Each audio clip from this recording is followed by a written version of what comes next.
welcome to Tough Glove Boxing. I am locked in, and let's get ready to talk about it!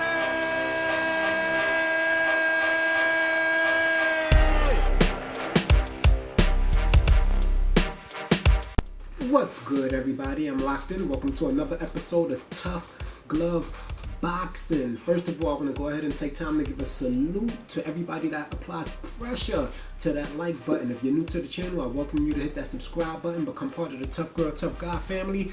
Tough Glove, true unbiased fight fans here. We're going to get into some good content today. As always, I always break down my videos into a playlist so you can skip to the part of the video that you want to watch or come back later and watch whatever part you want.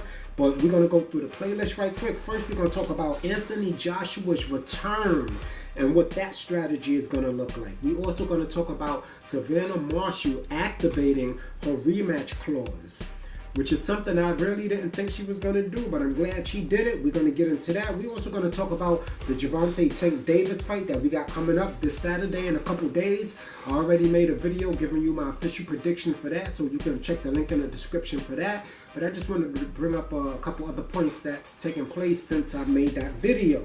And last but not least, we're going to talk about a forgotten name amongst the boxing fans, and that is Jermall Charlo.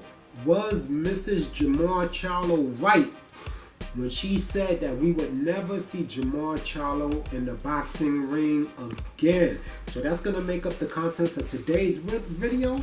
And without further ado, let's get into the conversation. So, Anthony Joshua. My. On his quest to become a 3-time world champion, you know, we just saw him take that loss to Alexander Usyk for the second time. And so now he's been floating around for a trainer. I just saw a recent interview on DAZN. I call it DAZN, but it's the Zone. On what the plans were for Anthony Joshua. And what Eddie Hearn said, so he said that he may have Anthony Joshua fight Dillian Whyte, right? Either in the spring or the summer, and then after that possibly get a fight with Tyson Fury and Deontay Wilder. Now, here's the thing. Is Anthony Joshua still relevant in boxing? Yes, he is, because we don't have a lot of elite heavyweights right now. But yes, he is a very popular draw in the heavyweight division. However, I'm not sure he's so popular that we want to see Anthony Joshua versus Dillian Whyte 3. I mean, I get it. You need him to have a fight to build up his confidence after the Usyk loss, right? But Dillian Whyte, like, give somebody else a chance. And, you know, we've already seen how this plays out, right? Anthony Joshua fighting his old style beat Dillian Whyte. And Dillian Whyte pretty much still fights the same. So I don't see how there's going to be any different outcome. I would like to see Anthony Joshua in there with maybe another heavyweight contender or something like that. Maybe as a tune-up, I agree. He does need a tune-up to get his confidence back, especially if they plan on fighting Deontay Wilder or Tyson Fury this year, which is something else that I doubt. I think right now Eddie Hearn is just using Deontay Wilder's name for clout and to keep Anthony Joshua relevant, because he still knows that people are curious about that fight. I, however, have Deontay Wilder knocking Anthony Joshua out, not because I don't think Anthony Joshua can pose a problem to Deontay Wilder. However, that right hand will land, and we know that Anthony Joshua for heavyweight is quite chinny. He gets damaged pretty easily. So that's what they're talking about. They have his date and everything, and they're down to about 3 opponents. But he did mention Dillian Whyte, which I hope is not the case. Also, I want you fans to let me know out there in the UK, can Anthony Joshua, right, recover his status in your eyes? Can he recover his status in your eyes? Do you still believe that he is one of the best heavyweights in the world, given the climate that we have today in the heavyweight division? Also, more about Anthony Joshua is apparently he's still looking for a trainer. That's not a good sign. I think he changed trainers like about 3 times already. And this is my thing. I get trying to find the right fit, right? He's not the only boxer that's changed trainers if something is not working. But It don't matter how many trainers you go through, if you still got the same mentality, and according to Robert Garcia, he's not very motivated to work as hard as he possibly can. If you don't have that give it 120% mentality, it don't matter what trainer you go to, you're not going to improve in areas that you need to improve to. Now, there was rumors that he was trying to get Derrick James, the same trainer for Errol Spence Jr., Jermall Charlo, Frank Martin, no doubt probably the trainer of the year award winner, right? But rumor has it that Anthony Joshua went over there. They probably had some conversations. Would Derrick Jackson be a good style, right, for Anthony Joshua? Because if you notice, all Derrick Jackson, with the exception of Charlo, I'll say Jermall Charlo doesn't fight like Errol Spence and Frank Martin, but Frank Martin and Errol Spence have a lot of similarities, and you can tell they come out the same camp. But I think Anthony Joshua actually should get what what's his name, Emmanuel Stewart's nephew, the one that's training Tyson Fury. You know, the Crunk Gym. He needs to get with those guys, because what I think is not so much that Anthony Joshua lacks technique or skill. I don't think Anthony Joshua has enough dog in him. That's what it is. He don't have that dog. Dillian White got more dog than Anthony Joshua. Yeah, Anthony Joshua has resolve, but I'm talking about just that dig down deep, live goal, balls to the wall, all out dog when shit hits the fan. And that's one thing that I haven't gotten from Anthony Joshua, although I do like him. I want to see him in the ring with Deontay Wilder, Tyson Fury. We already know what happened with Usyk, so we don't need to see that again. But I'm just not so sure I want to see the Dillian White fight. But if that's what they need to do to get his confidence back where it needs to be, so he can possibly become a 3-time world champion, which would be an incredible feat, so be it. Now that we got that out the way, let's get into Savannah Marshall activating her rematch clause, right? Now, Savannah Marshall fans, come back. Come back. You understand? Y'all don't have to run away. I know Clarissa Shields beat the brakes off of your girl. You know, y'all were all in my comment section. The first videos I made about the first fight before it happened, or what Savannah Marshall was going to do to my girl. And guess what? It didn't pan out that way. However, I do not take nothing away from Savannah Marshall. She was 100% a live dog in that fight, and it was a very good fight, possibly fight of the year. You understand? And I actually think that will be fight of the year over the Katie Taylor and Amanda Serrano fight, and I love that fight as well. It's just for two different reasons they can both be fight of the year. But anyway, Savannah Marshall activates her rematch clause, and she said that this time she's going to try to outbox Clarissa Shields. Her first strategy didn't work. She was going to try to keep her head in Clarissa Shields' chest and see if she could wear Clarissa down. That was one of the worst strategies possible. If one thing anybody knows about Clarissa Shields is that one of her main qualities is her conditioning. In an all-out dogfight, she will go 10 rounds at the same rate. However, Savannah Marshall, being so much bigger than she was, because she outweighed Clarissa Shields by, I want to say, over 25, about 30 pounds, right? And so it could have been the weight that she was putting on Clarissa Shields and the pressure that had Clarissa Shields looking tired in that last round, because she really did look very tired in the last 2 rounds, actually.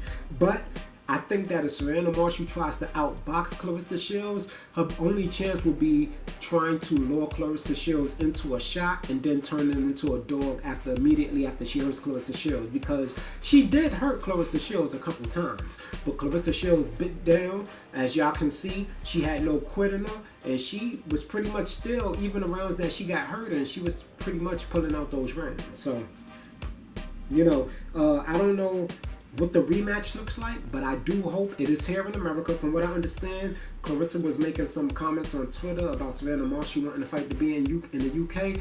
Now, I'm not 100% upset about that either, given the way UK supports their female boxers and the size and the revenue that it draws. But I do think that it's time for America to get on board with the female boxing, and I would like to see how Clarissa Shields and Savannah Marshall would sell here in the States. Excuse me. You know, there's a bunch of Savannah Marshall fans that will attend the fight here in America, so I believe the venue is going to be sold out as well. And I don't think that fight can be much different, right? Clarissa Shields is a dog. She's an elite level boxer, and this is not just giving. I mean, she's a three-time undisputed, the only fighter in the world, fastest fighter to become 3 division world champion, 2 gold medals. Like, her accomplishments are just incredible. Now, I will say that the Savannah Marshall fans, don't give up on Savannah Marshall. She still has a chance to win. I still think that if anybody beats Claressa Shields, it could be her. But right now, I don't think anybody's beating Claressa Shields. But I do think that is actually the rematch is the best next fight out there for Claressa Shields, provided she can maneuver that in between her MMA fights contract.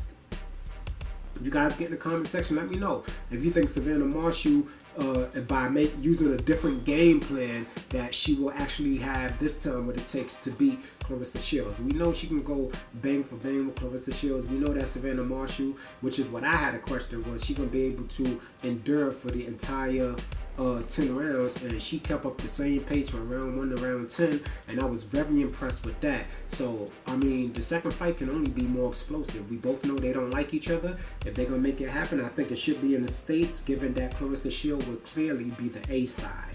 Now, let's get into Gervonta Tank Davis, man. You know, a few things have been going on lately with Gervonta Tank Davis in the news. We came to find out that, you know, he was in a little domestic abuse situation with his baby mother. Just to find out that she called the cops and lied. She came out and made a statement rebutting, you know, the whole thing, saying she called the cops for no reason, which is very dangerous. But you know, everybody made a bunch of videos about that. The reason why I'm bringing that up is because I want to know if Gervonta Tank Davis is going into this Hector Garcia fight distracted. Because make no mistake, Tank Davis is good. He's elite level even.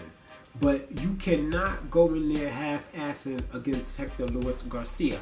I believe Tank Davis is going to beat Hector Luis Garcia. I believe it's going to be done by knockout, only because Hector Garcia is going to make himself available to fight. And it's not saying that he could possibly knock out Tank Davis, okay? So let's not front like that can't happen. This is boxing, anything can happen.